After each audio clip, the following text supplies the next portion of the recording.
शाहरुख खान जैसे बड़ा आदमी, किंग खान, उन्होंने करण जौहर की कंपनी धर्मा ने बिना उनकी इजाजत के, परमिशन के, ना बातचीत के, उन्होंने गाना यूज करके डाल दिया। अभी बड़े पर्दे पर करण जौहर का और कार्तिक का दोस्ताना लोगों को रास आता है कि नहीं आता है? Hello one, my name is Digvijay. Welcome to Bollywood Premi. दोस्तों, कार्तिक आर्यन की picture, Kartik Aaryan and Ananya Panday starring Tu Meri मैं तेरा तू मेरी की एडवांस बुकिंग शुरू हो गई है। पिक्चर रिलीज होने वाली है 25 दिसंबर को। इसके टीजर, ट्रेलर और कुछ गाने रिलीज हो गए। ये सारी बातें हम करने आए हैं हमारे एक्सपर्ट नरेंद्र गुप्ता जी के साथ में। सर, स्वागत है ऑन बॉलीवुड प्रेमी। सबसे पहले जान के लेंगे कि एडवांस बुकिंग किस तरह से दिखाई दे रही है पिक्चर की, क्योंकि एक नॉर्मल फ्राइडे को पिक्चर रिलीज नहीं हो रही है, ये गुरुवार को, थर्सडे को पिक्चर रिलीज हो रही है। क्रिसमस का दिन है उस दिन। जी सर। सर, मंडे से फिल्म की एडवांस बुकिंग शुरू हुई थी और रियली शॉकिंग रहा कि मुश्किल से 1750 टिकटें एडवांस में बिकी, यानी कि 2000 से भी कम। जबकि उसी दिन फिल्म अवतार और धुरंधर की कई गुना ज्यादा टिकटें बिकी। अवतार की 10,000 से भी ज्यादा, धुरंधर की 8,000 से भी टिकटें ज्यादा एडवांस में बुक हुई। तो सोचिए, उसके मुकाबले काफी पुअर एडवांस रहा इस पिक्चर का। बात करते हैं सेंसर की। पिक्चर सेंसर ने पास कर दी है। काफी काट छांट की गई, कई जगह ऑब्सीन लैंग्वेज थी, भद्दे डायलॉग थे, गालियां गलौज थी, म्यूट किया गया, डिलीट किया गया।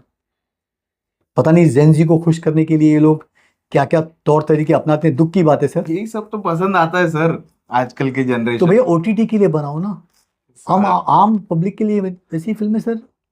कार्तिक आर्यन सर बड़े पर्दे पे अच्छा लगता है देखने के लिए, एक्टर। अभी बड़े पर्दे पर करण जौहर का और कार्तिक का दोस्ताना लोगों को रास आता है कि नहीं आता है, ये हमें देखना पड़ेगा। जी।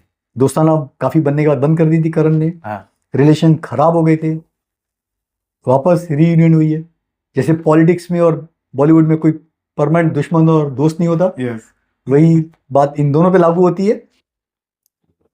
सिर्फ कार्तिक को जो नई लाइफ दी ना, उसका मैं पूरा क्रेडिट दूंगा डायरेक्टर अनीस बज्मी सर को। भूल भुलैया 2 और भूल भुलैया 3, इन दोनों फिल्मों ने कार्तिक को काफी बहुत मजबूत जगह दी इंडस्ट्री में। एक बेंचमार्क सेट करा। जी हाँ, बाकी फिल्में भी की लेकिन नहीं चली उनकी। चंदू चैंपियन बोलिए, कबीर खान डायरेक्टर थे। सत्य प्रेम की कथा इसी डायरेक्टर की फिल्म थी, समीर की, नहीं चली पिक्चर सर। ये जेंजी के लिए क्राउड है जो आता है ऐसी फिल्मों को पैट्रोनाइज करता है। मुझे बीच में सोना पसंद है, डायलॉग सुना होगा आपने। अभी किसके बीच में सोना पसंद है कार्तिक को, ये तो जेंजी डिसाइड करेगा। सर, ट्रेलर फ्रैंकली मुझे बहुत डिसअपॉइंटिंग लगा। अच्छा। लुक बहुत अच्छा था, बहुत ही लेविश शूट किया था, फॉरेन के लोकेशंस हो, क्रोएशिया में जाके शूट किया सर, बहुत अच्छा शूट किया है, फोटोग्राफी है, सब अच्छी लगी। लेकिन मेन जो लीड पेयर ने निराश किया।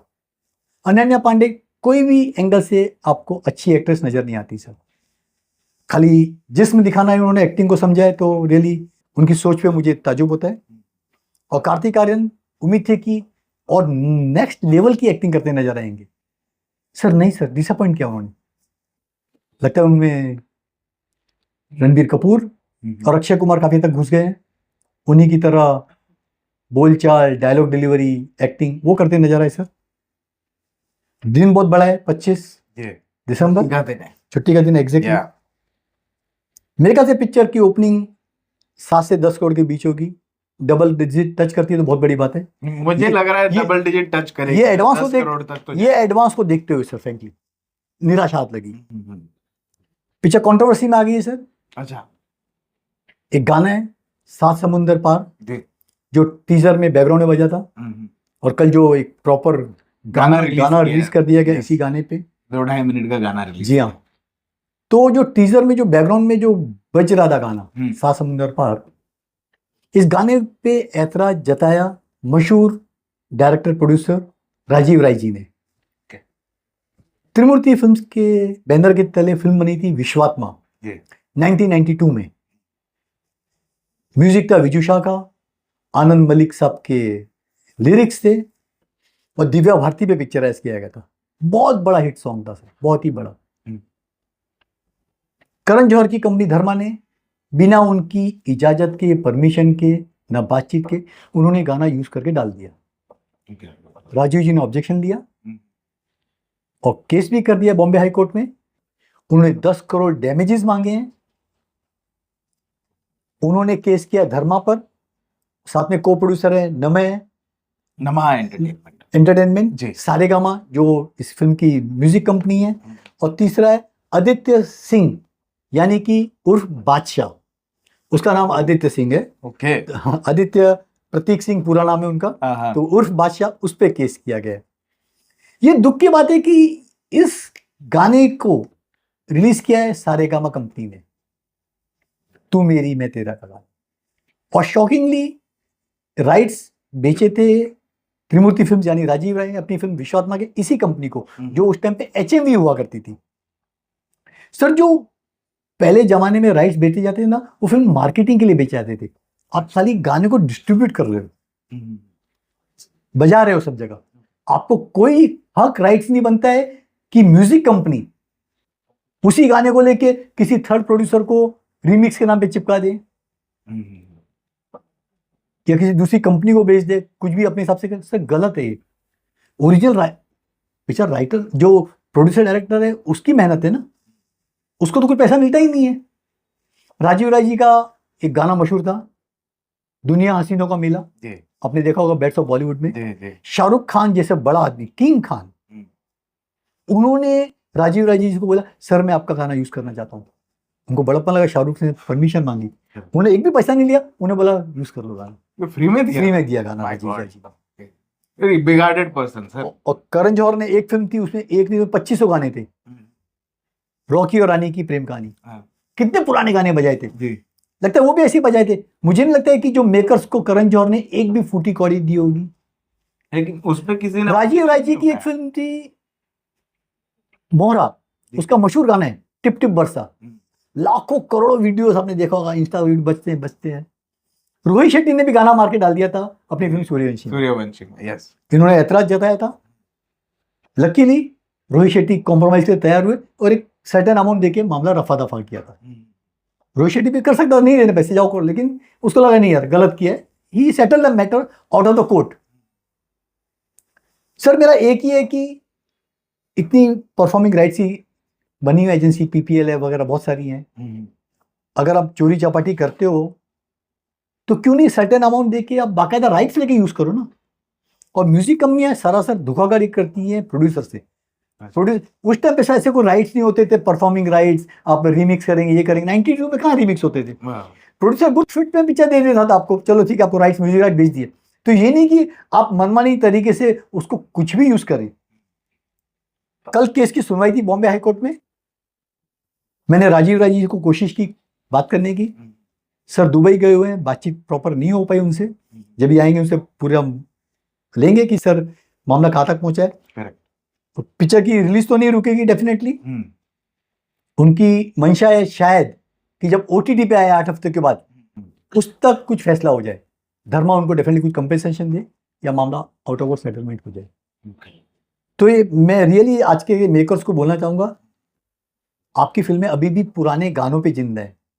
अच्छी अच्छी फिल्मों में आप पुराने गाने रीमिक्स करके डाल रहे हो, आप नए कंपोजर से लिरिक्स से सिंगर से गाना कंपोज कराओ, आपको 2 4 5 करोड़ कहाँ खत्म हो जाएंगे पता नहीं चलेगा, वो कोई गारंटी नहीं कि वो गाना हिट होगा कि नहीं। आपको रेडीमेड कोई चीज मिल रही है, तो आपका क्या इतना फर्ज नहीं बनता है कि जो ओरिजिनल जो प्रोड्यूसर है उसको 2 पैसे की कीमत देके बाकायदा उसको राइट से खरीदा जाए। सर और करण जौहर तो कर ही सकता है सर हर को करें, जो कोई भी मैं करो। अब अभी शाहरुख का जैसे मैं नाम गिना है, रोहित शेट्टी का नाम गिना है, तो ये लोग बड़े बड़े मेकर है ना, इनको पता है। हाँ आज फ्रेंकली जो प्रोड्यूसर खुद है ना, अगर उसको अपनी फिल्म का गाना यूज करना है तो उसको उस म्यूजिक कंपनी से परमिशन लेनी पड़ेगी कि मैं गाना यूज कर सकता हूँ कि नहीं कर सकता हूँ। सोचिए आज के हालात ऐसे हैं, वो बेचारा बेघर हो गया आज की डेट में। तो म्यूजिक कंपनी ने उस टाइम पे पता नहीं क्या क्या टर्म कंडीशन लिखा के म्यूजिक राइट अपने आप पे ले लिया, और आज बेचारा प्रोड्यूसर मोहताज है उनके रहमों पे कि जैसा वो बोले नाचना पड़ता है सब। और HMV एक टाइम पे बड़ी कंपनी थी जो सारेगामा बन चुकी है। तो ऐसी धोखाधड़ी फ्रेंकली इतने बड़े रेपुटेटेड मेकर से करना रियली शर्म की बात है सर। Yes. अभी देखिए वो डकैत का भी टीजर आया, उसमें भी उन्होंने गाना चलाया, तू चीज बड़ी है मस्त। मस्त मस्त, एग्जैक्टली। पुराने गानों पे ही जिंदा है सर, जैसे डेफिनेटली आपने हाँ। बोला है। अभी जैसे ठीक है, इसको ओपनिंग अच्छी नहीं मिली एडवांस की, हम्म। तू मेरी को टकराएंगी 2 फिल्में इसको 25 को सर। ओके, इसके साथ में और इसके दो साथ में। पिक्चर है। ओके सर जो धुरंधर पिक्चर है उसको प्रोड्यूस किया है जियो फिल्म्स ने जी। और जो अवतार पिक्चर है उसको पैन इंडिया डिस्ट्रीब्यूट किया है जियो फिल्म्स। जी तो जियो फिल्म्स की दादागिरी देखिए, उन्होंने कहा 25 तारीख थर्सडे आ रहा है, उस दिन आप धुरंधर का शो कम नहीं करेंगे, आप 30% शोज अवतार के निकाल दो। तो अवतार की शोकेसिंग आप देखेंगे ना, थर्सडे को 30% से भी ज्यादा कम हो गई है। और शोज किसको दे दिए गए हैं? तू मेरी। क्योंकि धुरंधर सफर नहीं, क्योंकि धुरंधर अभी भी बॉक्स ऑफिस स्ट्रॉन्ग जा रही है। तो अवतार को कहीं ना कहीं इसका खामियाजा भुगतना पड़ेगा।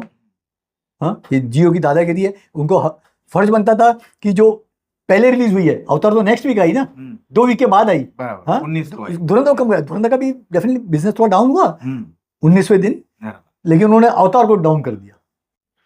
तो इसको और सामना करना पड़ेगा। जो चौथी फिल्म है वो है मोहनलाल की वृषभा।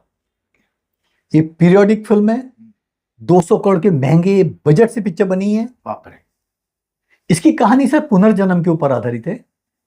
एक जन्म में 2 दुश्मन रहते हैं, जब उनका रीबर्थ होता है फादर और सन के बीच में। और फादर और सन दोनों दुश्मन रहते हैं या उनकी प्यार में बदलती है, ये कहानी का समावेश है। और मोहनलाल उसमें एक किंग बने हैं सर। बड़ा बजट, 200 करोड़ से ज्यादा बजट की शूट की गई है पिक्चर। ट्रेलर बहुत ही अच्छा कट किया गया है। ये मलयालम के अलावा तेलुगु और हिंदी में भी डब होकर रिलीज हो रही है। तो 3 फिल्म में टक्कर देंगी आपको तू मेरी मैं तेरा को। हमारे हिंदी स्टेट में तो सर हिंदी पिक्चर ही ज्यादा डोमिनेट कर पाएगी, क्योंकि मोहनलाल और इनकी फिल्में, उनके स्पेसिफिक ऑडियंस जो है वो लोग ज्यादा जाते हैं शुरुआत में देखने के। स्टार्टिंग में डेफिनेटली कम जाते हैं, लेकिन जब वर्ड ऑफ माउथ अच्छा होता है तो फिल्म, मलयालम फिल्में भी अच्छा बिजनेस करती हैं। और मोहनलाल तो डेफिनेटली मंजे आर्टिस्ट हैं, उनकी फैन फॉलोइंग है बड़ी। और ये थैंकफुल है कि हम इंडस्ट्री के मलयालम के की अच्छी फिल्में वो हिंदी में डब करके रिलीज करते हैं। पहले सबटाइटल्स रिलीज करते थे। तो जो आम ऑडियंस है उसको समझ में नहीं आता था कि क्या है। हर कोई इंग्लिश सबटाइटल्स प्रेफर नहीं करता, हिंदी डब को डेफिनेटली लोग अपनाते हैं। चलो ठीक है कि देखें पिक्चर को। तो all the best to all 4 films. 25th Christmas big day आ रहे सभी को। Yes, all the best. 25th को क्रिसमस है, तो हमारे जितने दर्शक देख रहे हैं उन सभी को क्रिसमस की, आपको नो हैप्पी क्रिसमस सभी को। अभी संता क्लॉज किस किस की झोली भरता है, किस किस की खाली करता है। एडवांस बुकिंग सारे पिक्चरों की शुरू हो गई है। जो पिक्चर आपको देखनी है जाके अभी के अभी एडवांस बुकिंग कर लेना। और मिलेंगे आप सभी को हम लोग 25 तारीख को इन फिल्मों का असली और रॉ रियल रिव्यू लेके। तब तक आप इंतजार करना हमारा, और आपके कमेंट्स का हम लोग इंतजार करेंगे। Yes, Narendra ji, thank you for this real inside report of the upcoming films. Thank you.